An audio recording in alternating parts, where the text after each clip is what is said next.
How do you do, sir? Sir, Piers Morgan. Good to see you. I'm hard of hearing. You got to speak real loud. Okay. In both ears, or? Both ears are hard Okay. of hearing. Okay. You can hear me okay? Yes. Okay. I don't know how we were going to do it.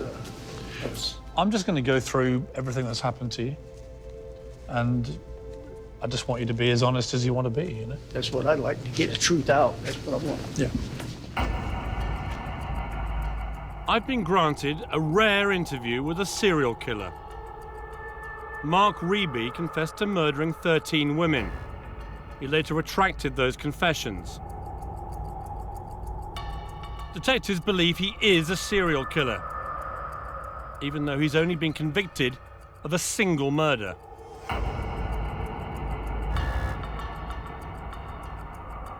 Is this man one of America's most prolific killers? Mark will try to control you. He'll try to manipulate you and control your interview.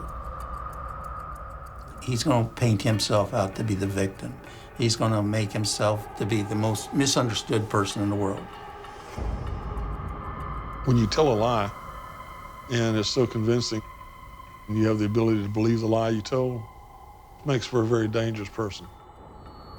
You've been obsessively trying to nail this guy for a quarter of a century now. It's become a personal thing for you, hasn't it? What becomes personal to me is these people. These people are important to me. When I see Mark Riebe, what would you like me to say to him? It's time. It's time to give it up, Mark. It's time to bring this all to an end. Okay, after you.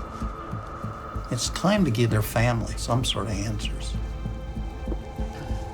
And if there's any decency in you, this is the time to do it.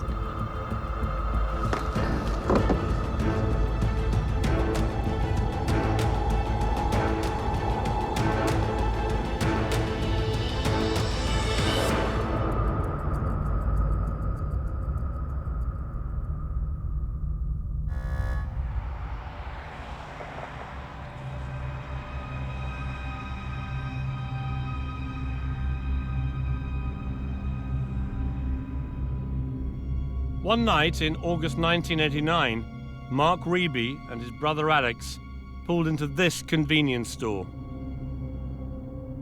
Behind the counter was Donna Callahan, a young mother pregnant with her second child. When she looked up and saw him, he pulled the gun out and he grabbed her by the arm and come straight out the door.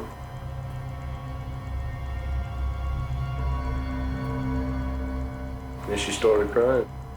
She asked, why was we doing it? And what had she done to us? Said she was pregnant and that she had a little girl. She didn't want to be hurt. This confession led to the arrest of Mark Riebe. Alex had pinned the murder on his brother. Mark, did you kill Donna Callahan?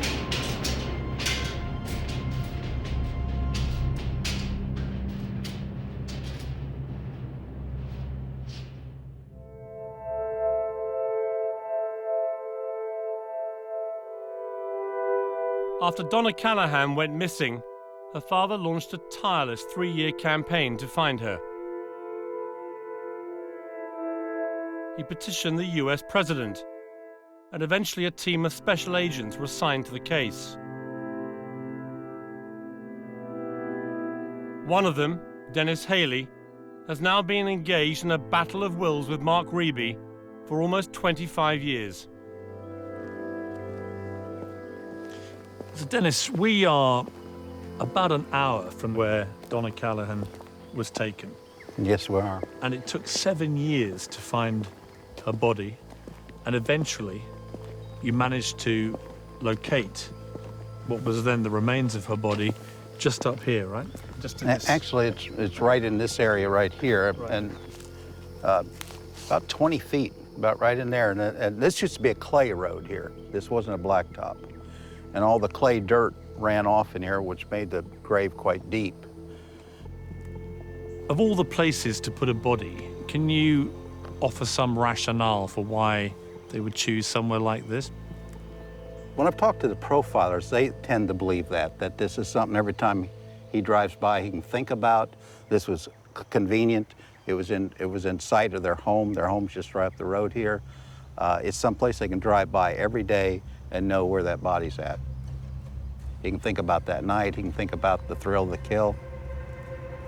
It's something they can check on almost daily. He confessed to killing 13 women. Do you believe that the bodies of the other women might be somewhere in this area, buried away in these kind of trees? Piers, that's what's always been so frustrating, because I do believe that. We have evidence at least 4 other dig sites that there was human decomposition there. And we know that Donna Callahan's body was never moved. I mean, it was here since 1989, so who was at these other sites? And Mark often talked about there being a graveyard out here with 4 to 5 bodies in it. So I truly believe that there's more bodies out here.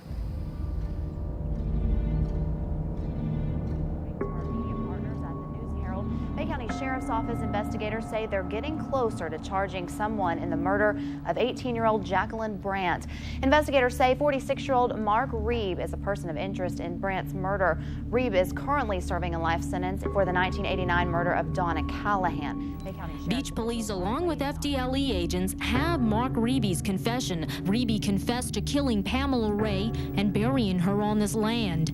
Investigators, along with cadaver dogs, will be spending... There have been reports that Riebe is also responsible than many others, but investigators won't confirm that information.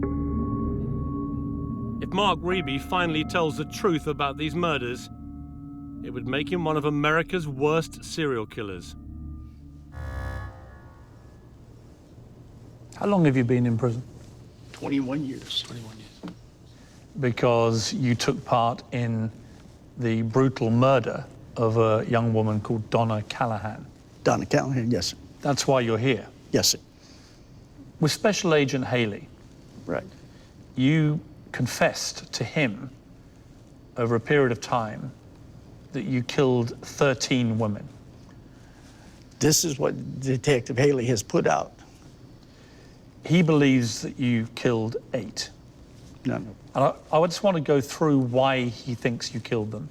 And I want to give you the chance to respond to each of these cases and explain why he's wrong.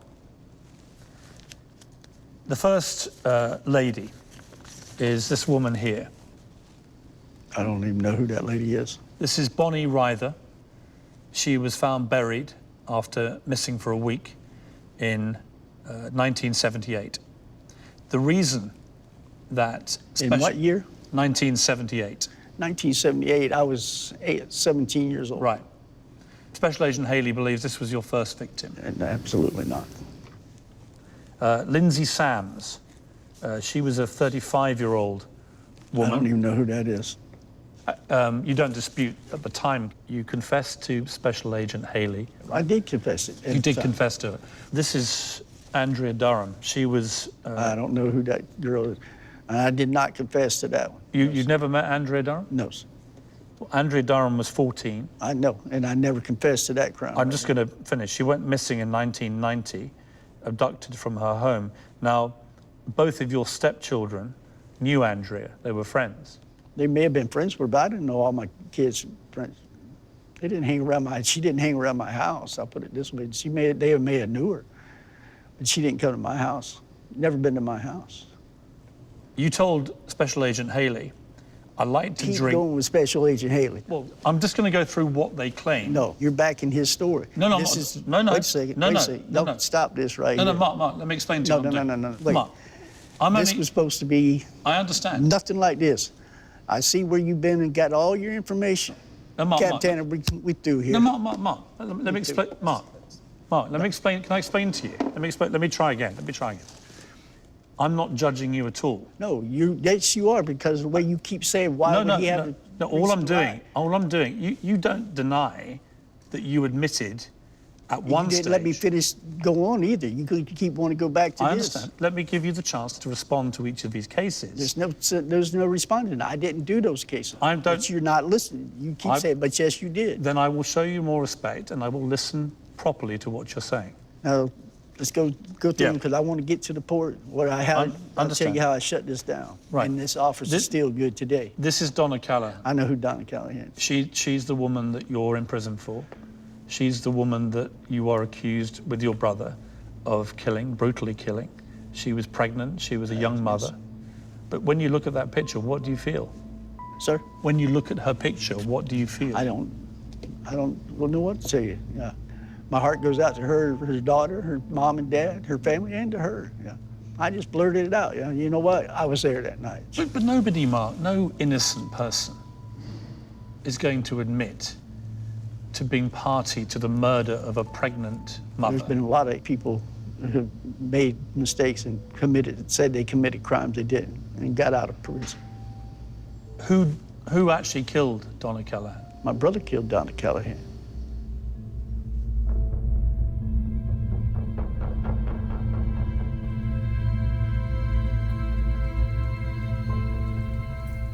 So you drive along, and all of a sudden, Mark climbs over the back seat, gets on top of Donna, and starts to strangle her.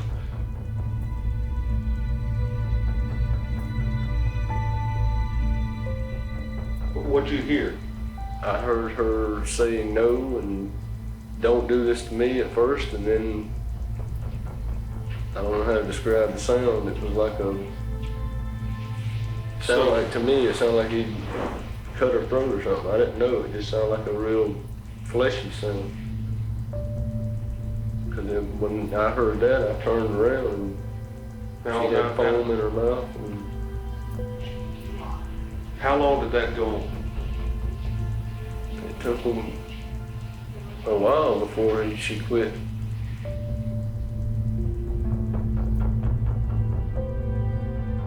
Mark Riebe went to trial and was convicted of this crime. He could have gotten the death penalty. With this morning's agreement, his life is spared. Riebe admitted that both he and Alex Wells kidnapped and killed Donna Callahan after robbing the convenience store where she worked in Gulf Breeze. Riebe pleaded guilty to what he had done. I am pleased, and my daughter is pleased, Donna, who's going to rest in peace now.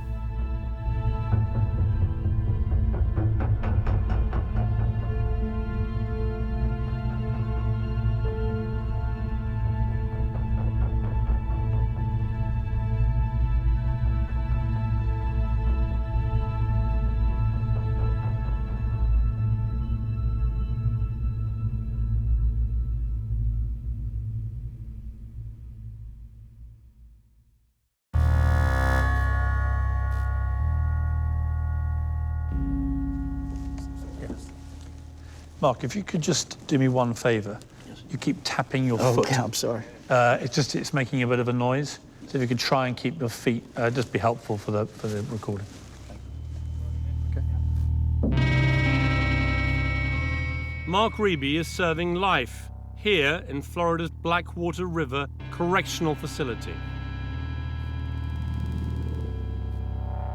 He was just months into his sentence when he started to make a series of extraordinary confessions. Raise your right hand for me. Do you solemnly swear or affirm the statement you're about to give will be the truth, the whole truth, and nothing but the truth, so help you God?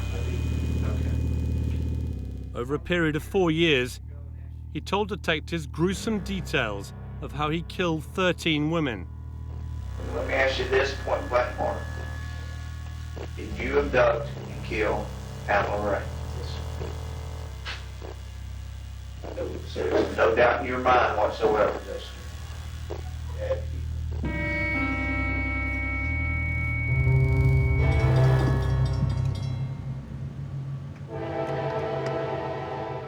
Many of these women went missing not far from a sleepy railway town in northern Florida. Mark Riebe spent his teenage years here. This is the house he lived in with his mother, sisters, and brother. Donna Callahan's body was discovered in woodland, just 350 yards from here. So we had an indirect personality assessment questionnaire completed by some family members on Mark Riebe. And one of the things we noted was he had no life goals or ambitions. And you could see him going from job to job to job. I mean, he was just an insignificant man who didn't really amount to much in his life. And I think he was very self-aware in terms of that.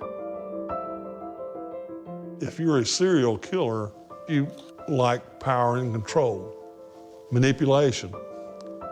They're plain looking, they're average looking people, and they're a charmer. I'm not saying that Mark has a magnetic personality, but I have seen him do the charmer thing with women. Mark, do you like women? Do you like women? Oh, yes. I'm not a rapist, nothing like that. Yeah, I respect. I see nothing. They're my equal. I didn't ever, when I was into a relationship, I didn't want somebody subservient to me. I want somebody who was my partner, who lived life. I wanted somebody to enjoy life. You've been married 4 times or 5? Yes. 4 times. Why do you think the marriages never really worked? Oh, well, that was easy. On the first 3, it was always me. As far as being faithful, that word didn't enter in the picture with me. It wasn't the ladies. All 3 of my first wives were very good ladies. Loved them to death. Afterwards, not while we was together, because I was too busy. I was partying. I was drinking. One big party. And you cheated on all of your wives? Always. Yeah. I always had another lady on the side. That's the way it went. Then my 4th wife, that one paid me back for everything that I did. In what way? How? By cheating. And she's the one I stayed with the longest. I stayed with her for years. Do you respect women? Yes, I believe I do. I'm not going to put my hands on a lady physically, beat her. Didn't believe in that. So you don't think you're a violent person? I'm not a violent person. I don't. If I was confronted the wrong way, yes, I could be. And I think that's anybody to defend herself. But as far as go looking to cause problems for somebody, no. I've seen him get really angry one time, and he'd been drinking. He was at a bar up in Decatur, Illinois. I'm up there interviewing him, and he got really, really angry at his wife. And he instantly went from 0 to, like, ready to kill somebody. Something just completely trivial. Yes, and it shocked me that he got so angry so quick. I thought he was going to attack her that night. And the only reason I don't think he did attack her that night is because he was in a public place. In terms of motivation for Mark Riebe to be a serial killer, what do you think it is? Power. Overpowering somebody. Control. I don't think it's sexually motivated. Yet all his victims are young women between the ages of 13 and 35, 36. I mean, it's a very specific category. And they're all small, petite, not more than 110 pounds at the most. Any of them? They're all small ladies. Even all his wives were that way.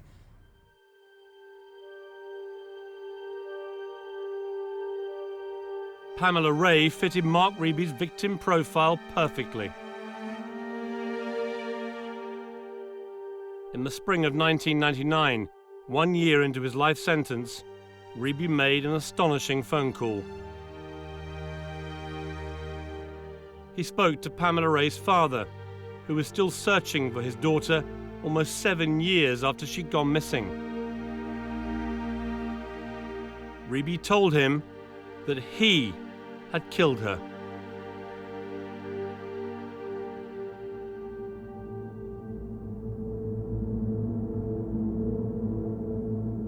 Front Beach Road wasn't anything like this on that early morning in August when Pamela Ray pulled up to this motel parking lot and tried to check in.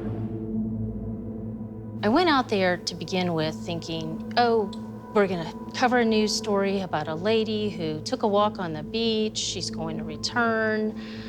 She, by the end of the night, by 10 o'clock, we'll find out what really happened. And we didn't. And That's when I realized, when I went out there, this isn't just a story about a missing person. Pamela Ray had taken her 2 children on holiday. Leaving them asleep in her car, she went to check into a motel that once stood on this site. This is Pamela Ray's vehicle as she had parked it 25 years ago.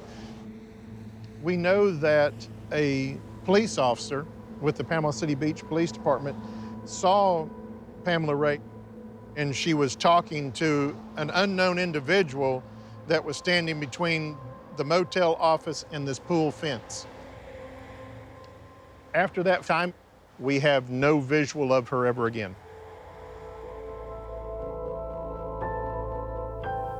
I slipped my knife out of my pocket and popped it open real quick, and I grabbed her. She made, I wasn't what you call a real loud scream, but she made some noise. I told her to shut up, and she made another sound. I killed her right then and there. Around 8:30 the following morning, the office motel calls in reference to the 2 children being in the car crying. The daughter was very, very young and cheerful, and that's why I knew she didn't understand what had just taken place with her mom. And her son, of course, he started crying, please come home, Mama, bring my mom home. Mark, try to think of something, tell us something that we can go back with that leaves no doubt in anyone's mind that this happened. The only thing I can think of is a single key that I picked up. Where did that key come from? Out of her hand. Could he be a complete fantasist? Could he be making the whole thing up? I don't think so. I struggled with that at one time. I thought, could this all be a bunch of crock of crap, as we say? But no, there's just too many details about certain murders. He had information that only the killer would have had. Give me some examples of the detail of killings where only the killer could have known that information. Jackie Brandt, this girl right here, she went missing in April of 1986 out of Panama City Beach, Florida. When she went missing, nobody really even reported her missing. I get Riebe out of prison and I take him over to Panama City. He takes me to a bar over there called the Playground. That was a place she used to frequent. How would he have known that? From the Playground, he says that he met her there in the bar. They came out in the parking lot. They smoked a joint together, and he got mad at her, and he strangled her to death and killed her inside his car. And then he drove from there, and he wanted to get rid of her body. He then takes it up the road, and he was within 100 feet of where he dumped the body. How would he know that? And this wasn't even listed as a homicide. I don't believe in coincidence. I believe that he killed her, and it's just sad that we don't have the evidence to support that.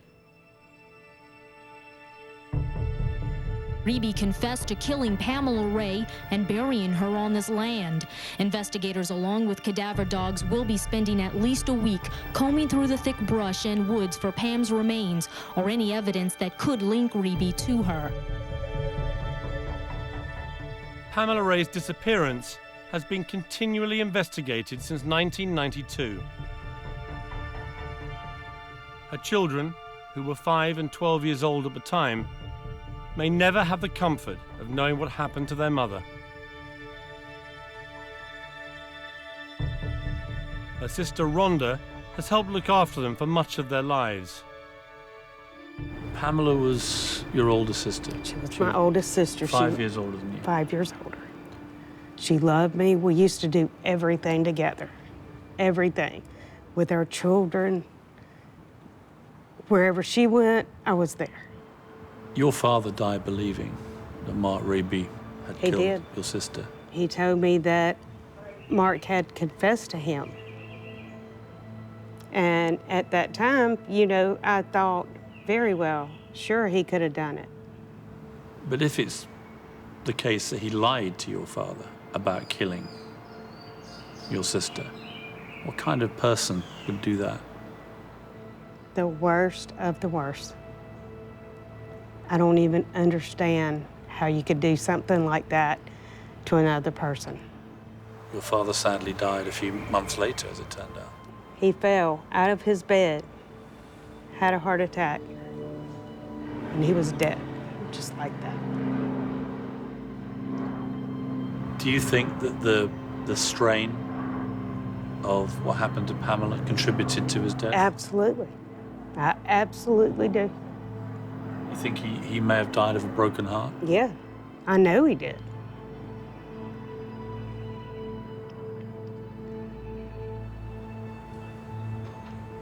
It breaks my heart.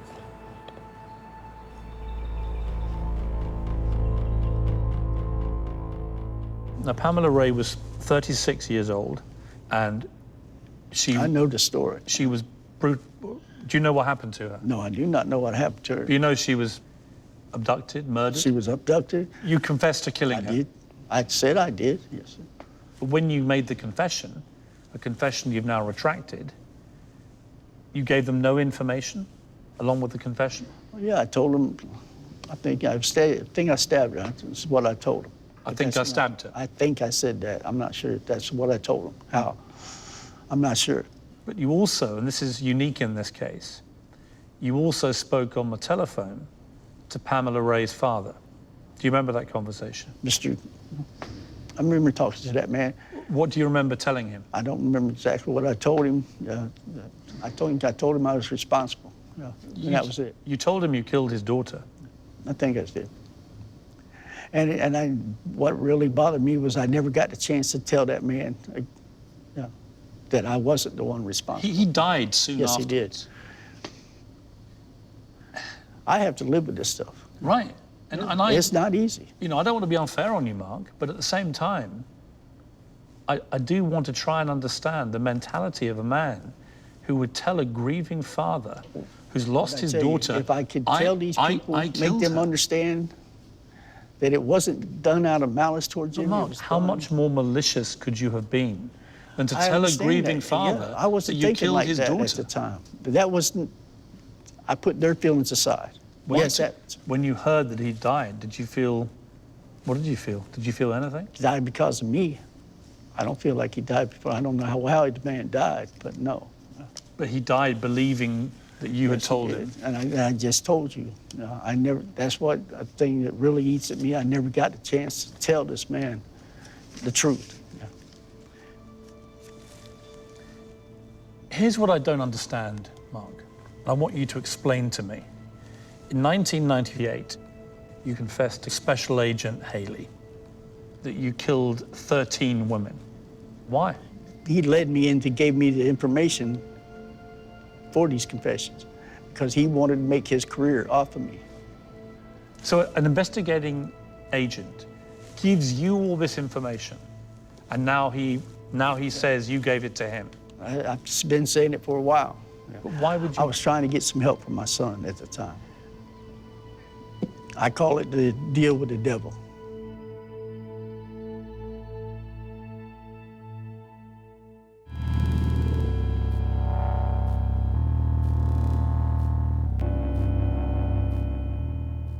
I found this place. I stopped the truck. I get her out. Her knees up under my left arm, right arm around her waist, and her head sort of laid back against my shoulder. Something like a romantic carry. The confession you have just heard is a lie. That's what Mark Riebe is now telling me. He made a deal, he says, with Special Agent Dennis Haley. In return for Haley protecting his son from what he felt was a threatening situation, Riebe would admit to multiple murders. Haley broke this agreement according to Riebe, so in return, he withdrew all his confessions. You see why I would be skeptical of I'm you? asking you to believe me. I don't Because care I'm looking if at you a man. I'm looking at a man that has admitted to me, telling a special agent and his colleague And that I you just killed. told you, That I you don't killed. care what you let me finish, believe Mark. Let or me finish. anybody believes. Let me finish. It's not about what I believe. I had to So maintain that. I could not come out of that character. But you were if I prepared. did, You were I would prepared to never- admit you were one of the worst killers, killing all these women in the most heinous way. You were prepared to admit that, just to try and help your see son. what they did with me.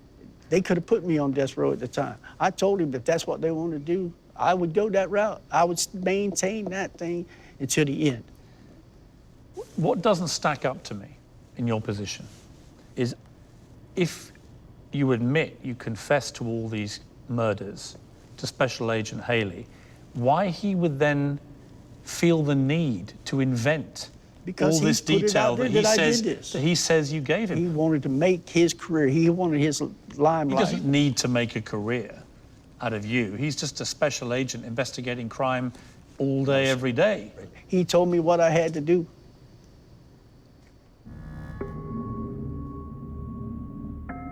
If Mark Riebe is claiming that he was confessing to a number of crimes in order to protect his son, my advice would be to view it the way his family members would view it, in that he claims to be the protector, father, very engaged with his children, when in fact, their perception of him is he has nothing to do with them. He is not engaged with them.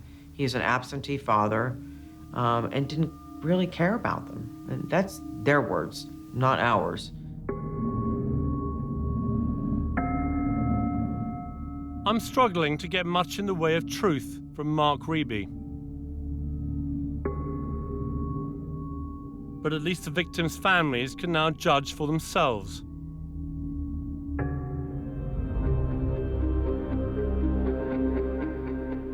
For Dennis Haley, trying to bring them closure has been his life's work.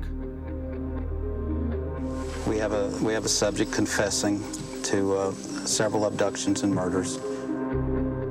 It's hard to judge because at times I sit there and I'll be honest with you, I believe him, but then nothing checks out. Dennis has worked on a lot of these death cases for 20 years, if not more. He thinks, dreams, sleeps, eats these cases because he cares a lot about the victim and their families. They become so important to him that makes him even more so wanting to solve the case, and so he never gives up.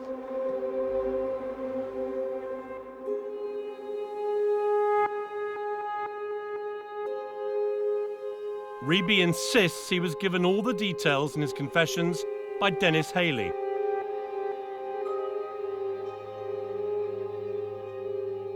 But in the case of Rhonda Taylor, a 23-year-old brutally stabbed to death in 1990, this could not have been possible. Riebe talks about an African-American man being present in the car when he killed Rhonda. This detail could not have been known by detectives until years later, when DNA testing became widely used and evidence from the car was examined. Mark describes killing Rhonda with two black guys there. We have blood in Rhonda's car that comes back to a black male. I mean, how would he have known that? He had information that only the killer would have had.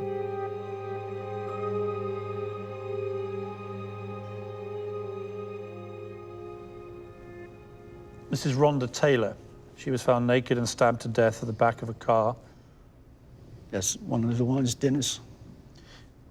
You told the police at the time that you believed that she had had sex with an African-American man, and DNA was found which confirmed she had had sex with an African-American man. I was never a rapist. I'm not a rapist. No, not you, that somebody else, another man, an African-American, had sex with her that night. No, sir. You never told police that? No, sir. Why would you confess to killing Rhonda Taylor if you didn't kill her? I told you why I confessed. I felt I had to, this was one of the cases he led me to. You also confessed to your sister that you killed her. Who? You also told your sister. I told my, when this started, and I had to go to roll. I couldn't tell one thing and then be telling somebody else something. But why would you tell your own sister that you had killed a young woman? Because they come to the prison and asked me about it. Dennis had me, I was already doing it. Trying to get my son's thing. I had to do it. I felt like I had to tell him. So you had to maintain the lie? I maintained the lie, basically. That's even to your own family? To anybody, even my kids. You don't think that hurt? That killed me. But you told your children that my children were sitting there in the BP when it was said. When you admitted killing these women? Yes. My mom and my sister was talking about it. They always talking about it. So your mother and your sister and your children all heard you confess to killing 13 women? Well, they would not all just confession, but they would ask me, you know, they didn't ask me details like that. They said, did you say you did that? Yeah. I mean, how did your family react to hearing you say that you were a serial killer? It wasn't good. Yeah. I really don't have a lot of contact with any of them. But here's what I would say to you, Mark. You weren't just hurting your family when you made these confessions. You were obviously causing enormous... You don't think it was hard for... Excuse me. Well, you were causing enormous hurt to the families of women like Rhonda Taylor. Yes, I thought about them families, but I put my son before them families. What do you say to the family of Rhonda Taylor, who... Sorry? What would you say to the family of Rhonda Taylor? I'm sorry that I made those confessions. Yeah.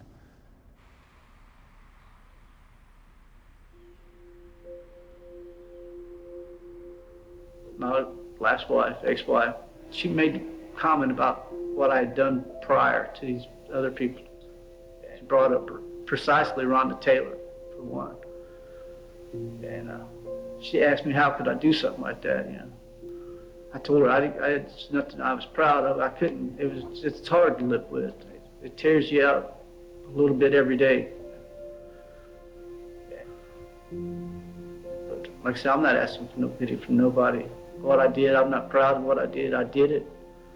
I didn't intend to do it, but I did do it.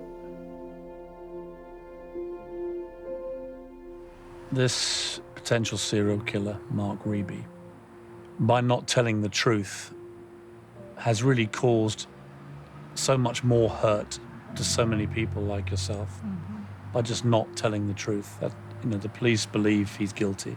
Right. He just refuses to come clean about exactly what he did. What do you think of that refusal, to be honest? To me, if you never admit it, never regret it, never sorry, never ask forgiveness, then you're really worse off than we are.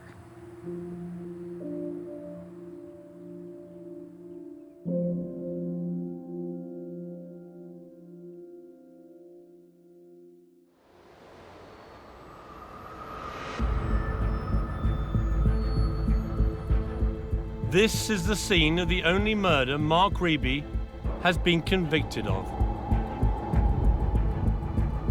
Almost 30 years ago, Donna Callahan was working here. She was a young mother expecting her second child. What is so horrifying to me about all this is the utterly random nature of these killings. This woman, Donna Callahan, was minding her own business, just working hard late at night. She could have been anybody. They're random victims, but they're also victims of convenience. They tried to make it that he was coming back to rob the store, but no, he came back just to get her. They never got in the cash register, they never took any money, they never took one thing out of the store but her. Has Mark Riebe ever shown a shred of remorse for anything? Not to me, he hasn't. To me, he's never shown.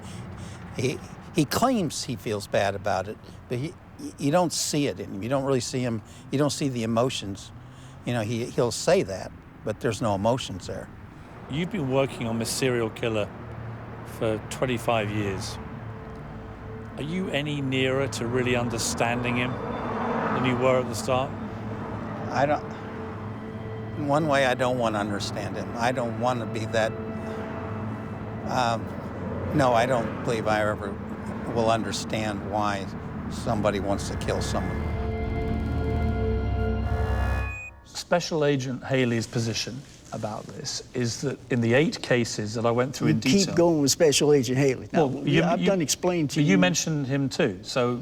No. It's not just me mentioning him. You keep bringing up You keep talking about him as well. Here's what I want to say to you. He believes in the 8 cases... I wouldn't care what Dennis Haley believes. He don't believe it. He knows I didn't do it. I understand that. I understand your position, but you keep mentioning him too, and I'm just saying, he believes that of the 13 confessions that you made, which would have made you one of the worst serial killers in the history of the United States of America, you were placing yourself up with Ted Bundy and the others, I didn't care where I was placing myself at that time. My main objective and main goal was my son. You see, Mark, I don't believe you. I don't believe you. I don't care. I think you are a serial killer. You're wrong. I think you did kill these women. No, sir. I think these families of these women, they need... This is over. They need That's it. justice. Captain, we're done. Why can't you answer these questions? I answered your question. Huh? You want to get this Well, off? why are you running away? Why are you running away? I answered your question. Why don't you sit here like a man See, and answer I knew these this- questions? There was something about this to begin with. Why don't you sit here like a We're man? not sitting here, nothing. I know I'm not a 110-pound woman that you can kill. Captain, I'm done. Huh? You did kill them, didn't you? You killed them all.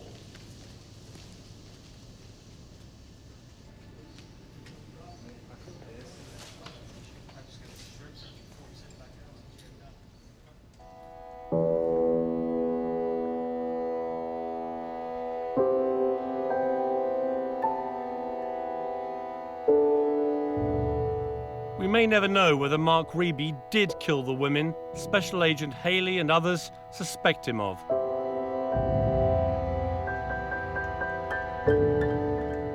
For the victims' families, the not knowing is like an extra dagger in their hearts.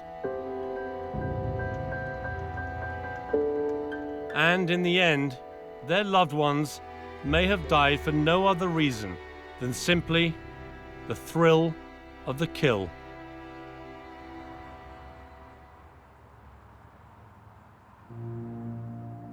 The case is now closed. In court this morning, Mark Riebe pleaded guilty to the murder of Donna Callahan.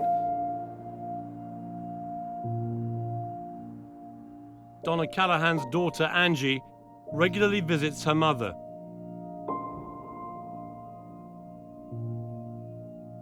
She was 2 at the time of the murder.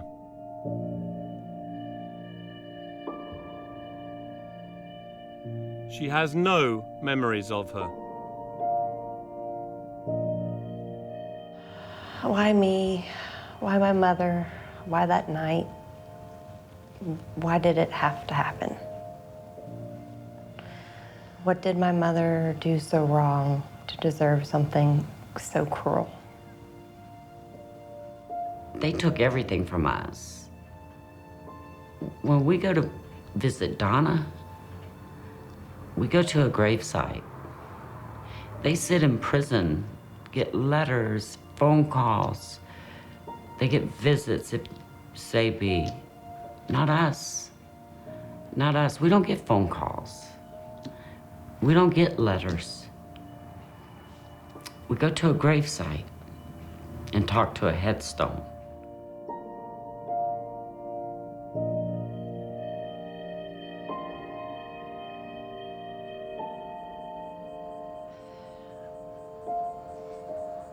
That I wish she was here to see me grow as a person and to see things that I have accomplished.